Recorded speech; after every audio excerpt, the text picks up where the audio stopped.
Inflasi Denpasar pada April 2024 lebih tinggi dari Singaraja, yaitu 3,94% YoY dan 0,53% MTM. Sedangkan Singaraja mengalami inflasi 3,69% YoY dan 0,07% MTM. Secara MTM, inflasi Denpasar pada April 2024 merupakan yang tertinggi dibandingkan 3 kota amatan lainnya, yaitu Singaraja 0,07%, Badung 0,03%, dan Tabanan 0,42%. Karena itu Denpasar fokus melakukan pengendalian pada komoditas penyumbang inflasi.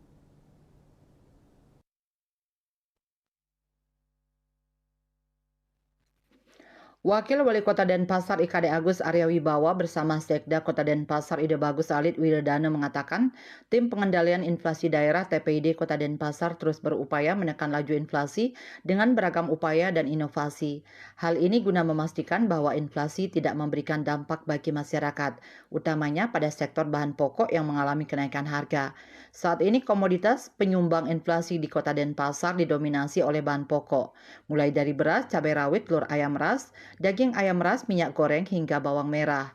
Beberapa inovasi yang dilakukan untuk mengendalikan inflasi yakni memantau harga dan stok, menjaga pasokan bahan pokok dan barang penting, melaksanakan gerakan menanam, dan operasi pasar murah dengan fokus pada komoditas penyumbang inflasi, sidak pasar dan distributor bekerja sama dengan daerah penghasil, serta memberikan subsidi angkutan distribusi. Kabag Perekonomian Setda Kota Denpasar Iwayan Putra Sarjana mengatakan bahwa Pemkot Denpasar akan terus mendukung optimalisasi pengendalian inflasi. Hal ini guna menjaga stabilitas ekonomi di ibu kota Provinsi Bali ini. Sebelumnya, TPID Kota Denpasar telah melaksanakan berbagai program pengendalian inflasi.